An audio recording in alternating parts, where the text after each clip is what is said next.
Bismillah ar-Rahman ar-Rahim, Assalamu alaykum wa rahmatullahi wa barakatuh, mes frères et sœurs bien-aimés en Allah. Qu'Allah vous protège et vous accorde la lumière de la foi et de la clairvoyance. Aujourd'hui, nous allons parler d'un sujet qui concerne chacun de nous, un sujet invisible à l'œil, mais bien réel dans notre quotidien. Fais-tu cette chose dangereuse qui attire les djinns? Le prophète, Saous, nous a mis en garde, attention. Avant de commencer, je vous invite sincèrement à vous abonner à cette chaîne, à activer la cloche des notifications et à partager autour de vous pour que chacun puisse être éveillé face à ce danger parfois sous-estimé.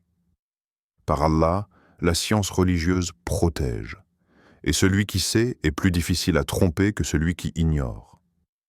Les djinns sont des créatures qu'Allah a créées à partir d'un feu sans fumée.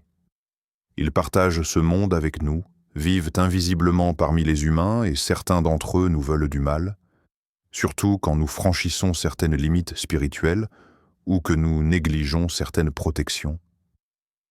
Le prophète Muhammad, paix et science, nous a enseigné avec précision des comportements et des précautions pour nous préserver de leurs nuisances.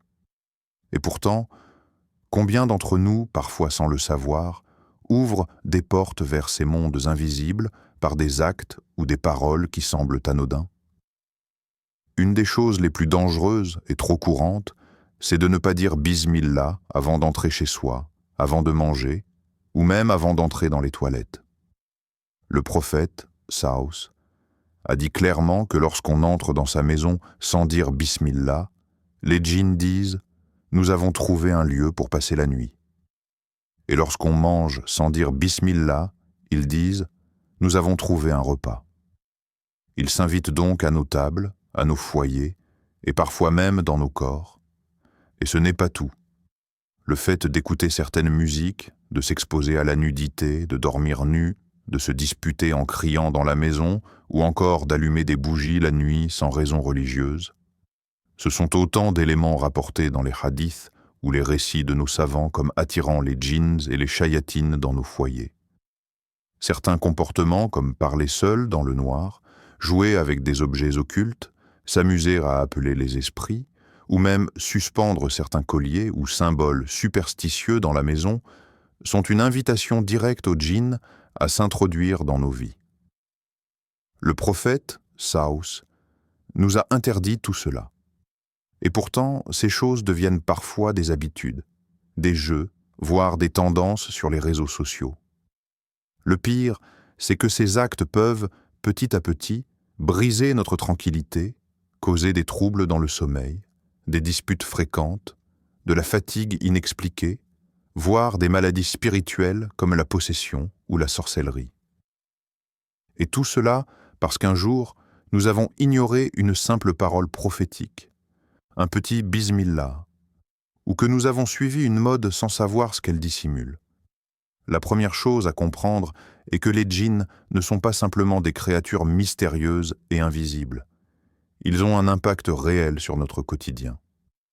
En fait, leur présence peut se manifester de plusieurs manières.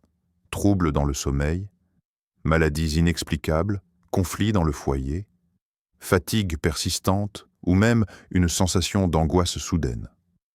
Le prophète Muhammad, Saous, nous a appris des supplications simples et puissantes, comme le bismillah avant d'entrer dans la maison ou la toilette, ou encore les prières de protection telles que le Ayat al-Kursi et les dernières sourates du Coran, pour repousser les djinns et les shayatines.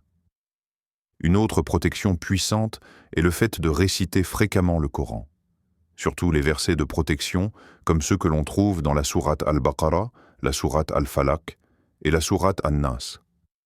Le prophète, Saous, a dit que la sourate al-Baqarah est un bouclier contre les djinns et la sorcellerie, et que les shayatines fuient cette sourate quand elle est lue dans une maison. Il est aussi important de maintenir la pureté de son environnement.